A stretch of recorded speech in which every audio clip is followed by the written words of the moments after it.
Om Jnanatimanasya Jnanslaklakna Sakshanvitamyena Tasmai Shigove Namah Namam Vishnupadaya Krishna Pastaya Bhutale Shrimate Bhakti Vedanta Swami Namani Namaste Saraswati Devi Gaurvanya Pacharine Nirvishesha Srinyavadi Paskachai Desatarane Srila Prabhupada Ki.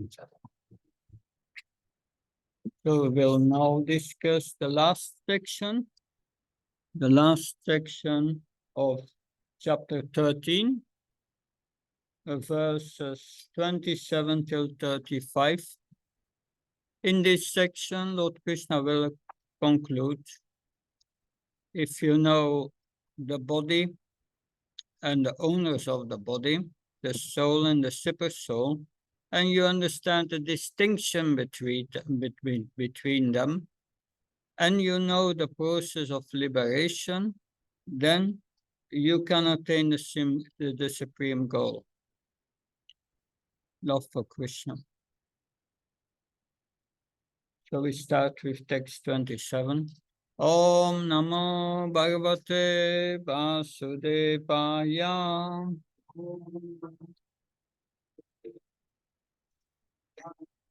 Om Namo Bhagavate Vasudevaya.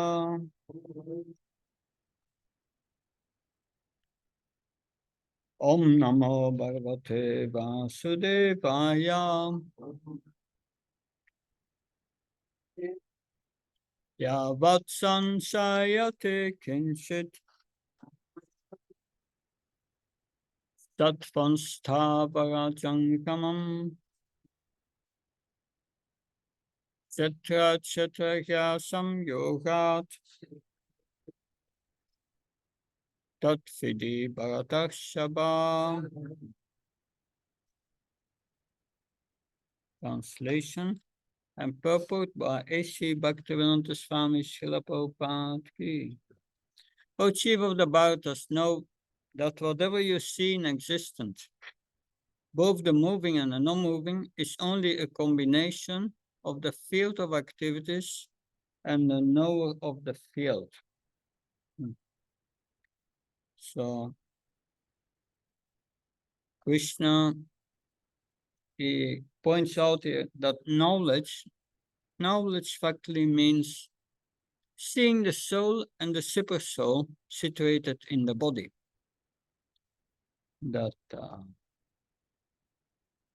So we have heard in the 5th chapter, 5:18, Vidya Vinaya Sampane Brahmanaka Bhasni Sunashev Pakecha Pandita Samadakshana.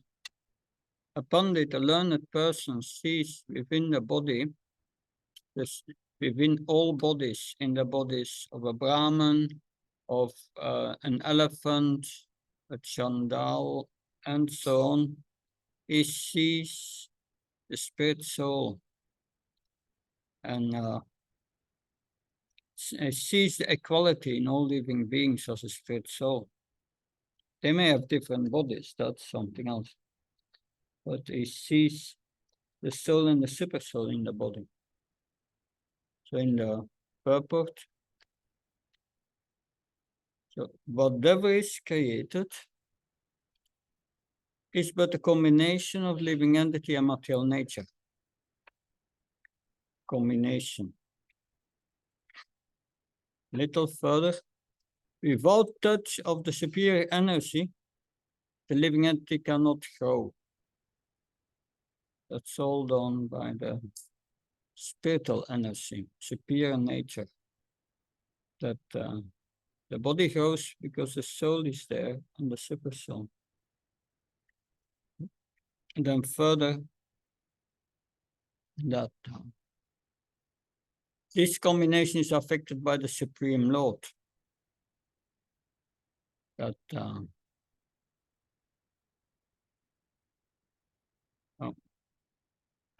this combination is affected by the Supreme Lord. Therefore, he is the controller of both the superior and the inferior nature. He is the control of both. Yeah. How is the relationship eternal when material nature is temporal? The eternal relationship between whom? Between the material nature and spiritual nature is eternally going on. Yeah. How is that eternal when material nature is temporal? Yeah, it's Krishna's energy. So it's always connected with Krishna. Yeah. Okay. Can I please first answer this question? I try my best. So, yes, it's Krishna's energy, and the energetic is always connected with the energy, cannot be disconnected. Sometimes material nature is dormant in its unmanifested nature within the body of Mahavishnu, but it is still his energy, and it's still there. It's just not manifested for the time being. So you have I think in the science you have the law of conservation of energy. Energy transforms, but it's always there. That the same thing is there. It is always connected. When it's manifested, still it is there, but unmanifested. Of course, maybe with our brains we cannot understand what's unmanifested, but Krishna knows. So is the body technically also eternal in that same way?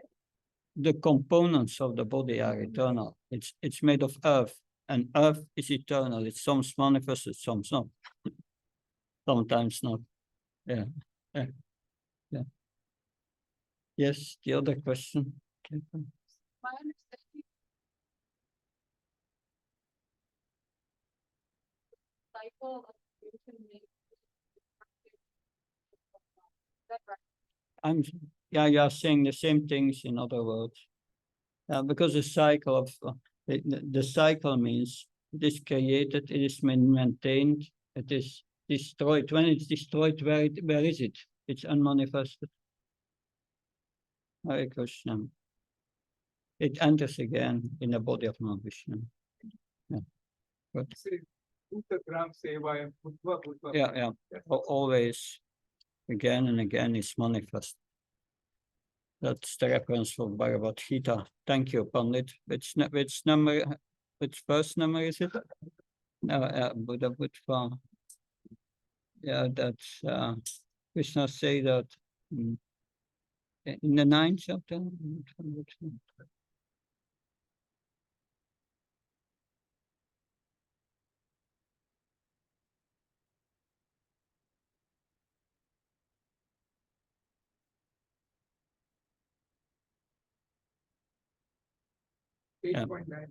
8.19. 8.19. Yes, there. In it. That. And then it speaks about the yogis. Yeah. But 28. Knowledge means to see how the soul and the supersoul are situated within the body. 28, we come to 28. Sarvan saman sarveshu bhuteshu tishtanam parameshvara vinasyat avinasyantam yapashat sapashati. When we see the supersoul accompanying the individual soul in all bodies, and one understands that neither the soul nor the supersoul within the indestructible body is ever destroyed, actually cease. So that we should see that factually, in our daily dealings, we should feel within we are spiritual. And when we're serving Krishna, we should be aware we are serving Krishna with our spiritual senses, and you have these coverings, the body, but I'm serving that. So we must cultivate that consciousness during our practice that I'm not this body. But if you perform devotional service in in the appropriate way, Prabhupada said, you will feel I'm not his body, even from the beginning. We have that sense, we are not his body. But we must cultivate that. And this knowledge helps us with that cultivation of knowledge. So anyone by good association can see three things combined together: the body, the proprietor of the body, and the individual soul, and the friend of the individual soul. That is actual knowledge. Little further.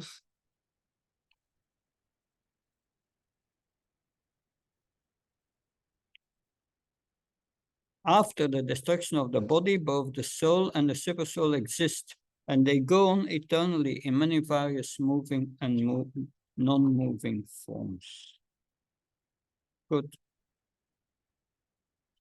Clear? Now 29. Samam pashani sarvatra samavasthitamishvaram nainasyatmanatmanam tatoyati param gatim.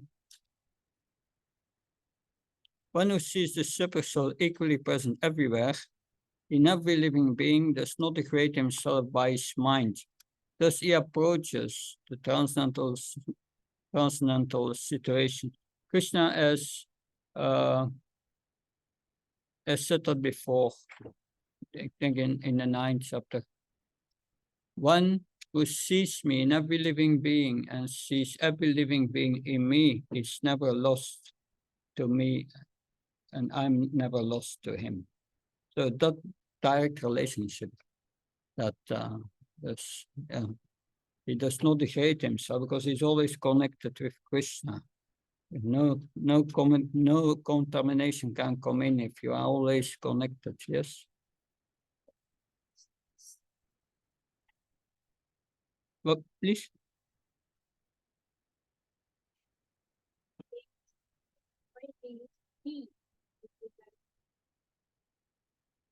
Yeah, that's English grammar. That's not my field of expertise. I wrote a few books in English, but it still is not my expertise. So we have to ask this to English language specialists. I don't know that, because normally the soul is female, she, but then they say he. There, Prabhupada writes he.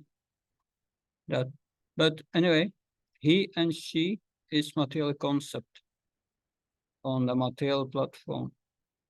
Because there may be another reason that Krishna is the original Purush. Purush means enjoyer. It's masculine. And we think, although we are Prakriti, we are meant to be enjoyed, we think ourselves also the Purush. And that's all also masculine. So Prabhupada may say he, the enjoyer. That's one way to explain it, but I don't know. That I studied these books with the idea of getting out of this world, and this duality of the material world. Yeah, okay. For those who are interested and want to be here, remain here, they can concentrate on these things. Better to get out with an urgency. I have to give a lecture in a few hours, urgency of spiritual life. We'll see what Krishna inspires me. One who sees the super soul equally present everywhere, in every living entity, does not degrade himself by his mind. He approaches the transcendental destination. At the end, the mind is generally addicted to sense gratification processes, but when the mind turns to the super soul, one becomes advanced in spiritual understanding. When the mind turns to the super soul, so you chant Hare Krishna, feel Krishna in your heart. You turn to the super soul. You read Bhagavad Gita and you feel the super soul speaking to you while you're reading Bhagavad Gita. So we can try our best to feel Krishna. And when you do that, one becomes advanced in spiritual and understanding. It's mystical for sure. That so that was 29. One sees Paramatma in everyone's being, one moves beyond the influence of Maya into transcendence. See Krishna in everyone's heart. The body is a temple of Krishna because he's in the heart as a super soul. So that Purnachandra Maharaj, he said, yeah, he did an experiment sometimes. He was walking japa in a park, and a dog was following him, and the dog continued following him a whole time. And I was thinking, Krishna is in the heart of the dog, and when there was no one around, he offered his obeisance on the ground to the super soul in the heart of the dog.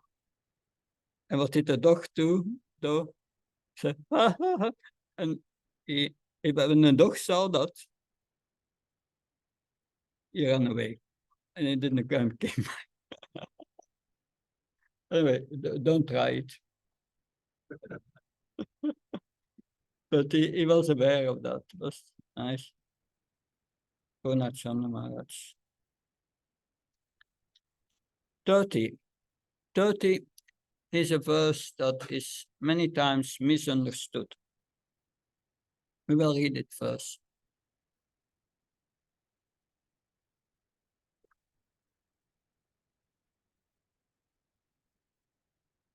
Prakricheva sakarmani kriyamanani sarvasa yapashatatmanam akartaram sapashyati. When we can see that all activities are performed by the body, which is created of material nature, and sees that the self actually does nothing, actually sees that. So we are not doing nothing. Everything is done by material nature. But this verse is an explanation of 13:21. Let's go back to 13:21.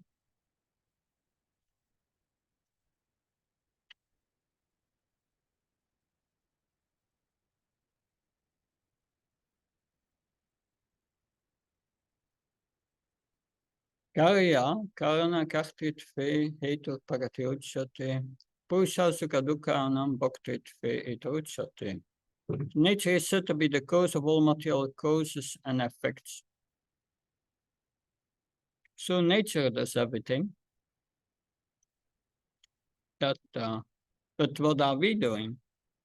Purusha sukhadukanam bhaktritve etuchate. We try to enjoy matter. We have the soul desires to enjoy matter. And then we push the green or the red button, you remember? We push. And the super soul sees, oh, he pushed these buttons. And he makes material nature work. We are not doing. We have only pushed the button. So that we should remember when we read this verse 13:30. We go back.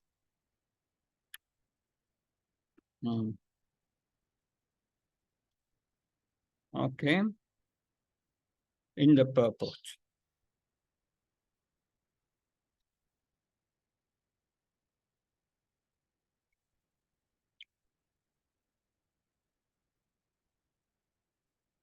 Whatever one is supposed to do, either for happiness or for distress, one is forced to do because of the bodily constitution.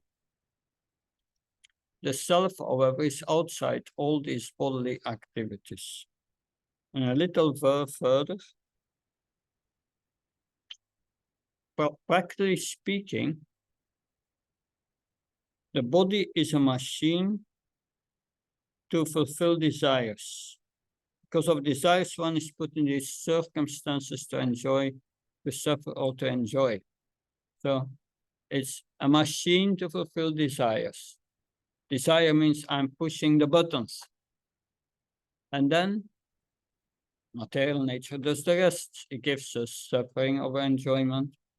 That of course, this is going together with the verses, chapter 5, verses 8 to 12, that a person in the divine consciousness, while speaking, while walking, while moving around, and so on, he knows that he in reality does nothing, but everything is done by material nature as the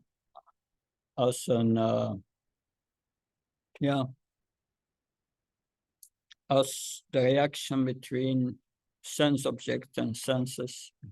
Material nature is doing that. If we don't understand it, Krishna says, 3:27, Pragati Kiyamani Gunakamana Sarvasankara Vimudatma Kartyam Itimanyate. We are a Vimuda, super ass, if we don't understand that. If we think ourselves the only doer, in chapter 18, we will have 5 factors of actions, and we are one of them, one of the 5 karta. We are doing by pushing the button, desire, that's all. So we are not the doer. That if we were the doer, then everything what we do would be successful in this material world. But no, material nature gives us the happiness and distress. That I hope you understand that a bit. No, the material nature is under the direction of the super soul. Maya Drakshana Prakati Chucha Chechacharacharam 9:10 Bhagavad Gita. Krishna says, I'm doing it. I'm controlling material nature. Therefore, that's confidential knowledge. 9th chapter. Krishna says, because otherwise we will say, oh, it's material nature. Material nature is not independent. It's a super soul acting, controlling. 31. But before we go to 31, a few slides. 30. The material body is a machine by the Supreme Lord to fulfill desires of the living entity. The self, however, is outside all material bodily activities. Bhakti Sharamach used to say, do you realize this body is a machine to give you pain? Not quite heavy. 31. One with spiritual vision sees how the various bodies of the living entities arise due to the different desires and of the individual soul, yet the soul is eternal, has nothing to do with such bodies. That's 31. Yada bhuta pitak bhavam ekastam anupashyati tataeva savishtaram brahma sampajyate yata. When a sensible man ceases to see different identities due to different material bodies, and he sees how beings are expanded everywhere, he attains the Brahman conception. Yeah. Ceases to see different identities. The devotee sees a dog and he says, yes, that's a soul like us, but it's more covered than us. So one feels compassion that one does not even kill an ant and one is a devotee. That 31. So Srila Prabhupada says, this material vision is not actual vision, he says at the end. The spirit soul, due to contact with material nature, get different types of bodies. When one can see this, he attains spiritual vision, thus being freed from the differentiations like man, animal, big, low. One becomes purified in his consciousness and able to develop consciousness in his spiritual identity. So that vision is required to make spiritual advancement. 31. Okay. 32. Anaditvam kirno natvat paramatmayamafyaya sarirasto pikanteyo nakaroti nalipyate. Those with the vision of eternity can see that the imperishable soul is transcendental, eternal, and beyond the modes of nature. Despite contact with the material body or Arjuna, the soul neither does anything nor is entangled. So the soul is transcendental, beyond the modes of nature. So in the next chapter, Krishna will speak about the modes of nature and explain how to go beyond it and come in contact with the soul, which is transcendental. Consciousness comes from the soul. It's now contaminated by the material modes. That's the problem. Our consciousness is contaminated. And therefore, we have this misconception that, yes, the living entity is, Prabhupada writes, 32.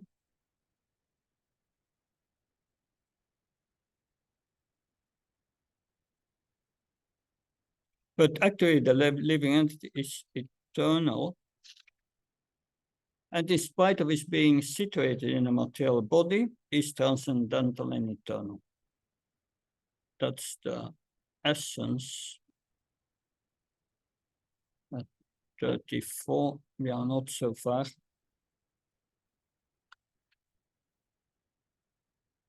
33. And that's an interesting verse. Yata sarvagatam samsmyak akasam no palipyate sarvatra vastito dehe tatatmano palipyate. The soul is situated in Brahman vision, where the sky, due to its subtle nature, does not mix with anything. Although it is all pervading, similarly, the soul situated in Brahman vision does not mix with the body, though situated in that body. So the soul has really nothing to do with the body. What connects us? Our contamination of our consciousness. And where does that contamination come from? Punkte pragati jangunan. By that enjoying spirit, we have associated our consciousness with the material nature. That's the problem. And we think we are the mind and this body and so on. Therefore, it is impossible to see with the material eyes how the living entity is in contact with the body and how is it out of it after the destruction of the body. That's the problem. 34. Yata prakasayacheka krichnam lokam imam ravi kshetram ksheti tata krichnam prakasayati bharata.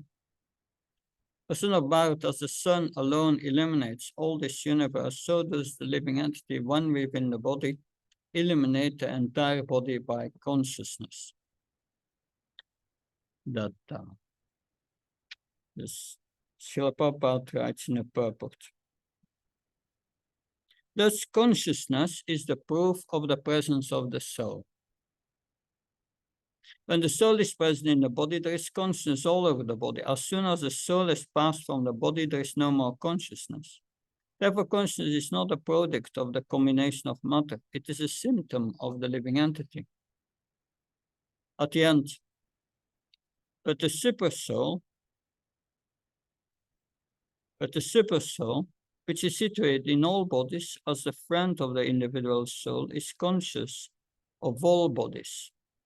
That is the difference between the supreme consciousness and individual consciousness. Yes, that we heard before. But now, if we go back to verse second chapter, verse 17. 17.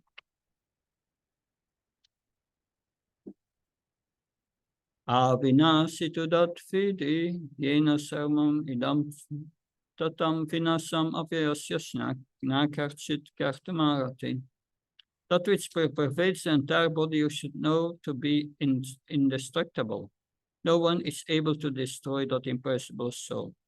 So that which pervades the entire body. What pervades the entire body? Krishna explains it in verse 1334. That so the living entity, one within the body, illuminates the entire body by consciousness.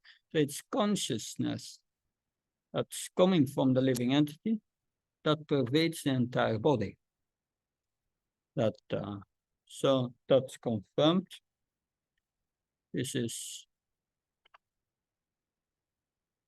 so consciousness is a symptom of the presence of the soul within the body. The soul, however, can only be conscious of one body, whereas the super soul knows all bodies because it stays in everyone's heart as their friend.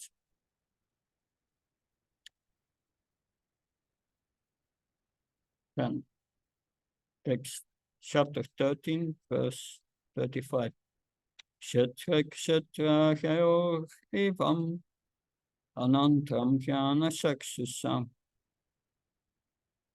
Buddha pragatim samsaye viduyanti te maram te param.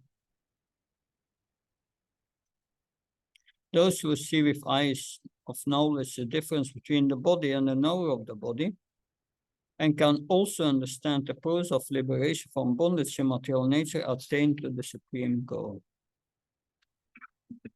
So that's the business of a spiritual master. It teaches his disciple how to get free from the material concept of life. That one can understand that this body is matter. It can be analyzed in 24 elements, what we have done in this at the beginning of this chapter. But over and over, there is the soul and there is the super soul. The soul and the super soul are two, are not one. That is what we discussed. These things are meant for contemplation and for realization. Contemplation and realization. So read regularly the 13th chapter of the Bhagavad Gita. Read it again and again. It's a good contemplation. It helps us to get out of the body concept of life. It's nice devotional service to Krishna, reading the 13th chapter of the Bhagavad Gita. And one should have a complete understanding of this chapter with the help of a spiritual master. Therefore, we are discussing that together here to get a deeper understanding. By accepting a spiritual master and hearing submissively from him, one can understand the whole material manifestation is a combination of the soul and material elements under the supervision of the Supreme Lord. One can thus be transferred to the spiritual world. But that Prabhupada in his lecture on these verses and other verses related to the consciousness coming from the soul, he always quotes his disciple Bhakti Svarup Damodar Maharaj. And he said, my disciple Bhakti Svarup Damodar Maharaj, he, a doctor in chemics, I think, and biochemistry, yeah, and he challenged. He challenged someone who got the Nobel Prize for chemics or something, and his theory was that consciousness arises from a combination of chemicals at a certain time. But then, when Dr. Damodar, Bhakti Damodar Maharaj, he challenged him and said, when we give you the chemics, can you create consciousness? And he said, that we cannot do. So what Prabhupada said, post-data check. We will do in the future, but it never happens, and they will never be able to do that. It's consciousness comes from the soul. What's post-dated check? Post-data check. Yeah. Yeah, post-dated it, but the date never comes. But yeah, that.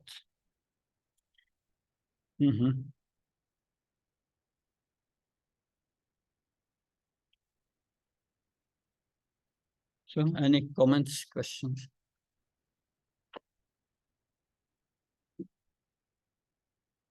No? Yes, Sharat Shah. The question from an earlier time. That's okay. So when from normal actions, there's karmic reaction. Mm. Your devotional service.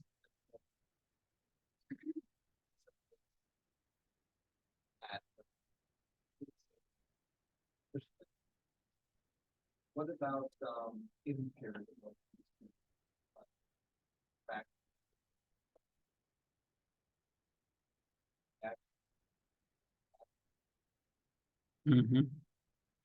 So the question is, yes, if you perform pure devotional service, there are no reactions. But if our devotional service is impure, do we get reactions? Answer is, if it's done to please Krishna, no. And you will become purified. And yeah, the example is Dhruva Maharaj. Dhruva Maharaj had the desire to get a kingdom greater than his great-grandfather Brahma, who has the whole universe. So can you have a bigger material desire? But he was performing devotional service, finally became purified, came in contact with the Lord Narayan, Vishnu Garba, that Prishni Garba, Narayan, and it's Prishni Garba because it's the form of Narayan which Devaki saw first when Krishna appears in the prison with 4 arms. And yes, he saw Lord Narayan, and then he felt, I don't want that anymore. And he said to Krishna Garba Vishnu, I don't want that material desire anymore. But what was the answer of Vishnu? Oh, you desired it. So now I want you to rule the entire universe for 32,000 years. That's your service, and you will have the greatest. And then I will give you something better than Brahma has. You will go to the pole star, which is a spiritual planet in this universe. And so, yes, that was the result. But you have to be careful because Krishna is going to fulfill your desire in the form of service. Very good. So in Chaitanya Kirtan, they come up to say, Anya Kami Adi Mere Krishna Bhajan. Na Magi Te Yak Tar Jan Pachara. Krishna Kahe Ama Bhajan Mage Vise Suk, Amrut Chari Vis Mage E Bada. So we are doing impure service. We got material desire.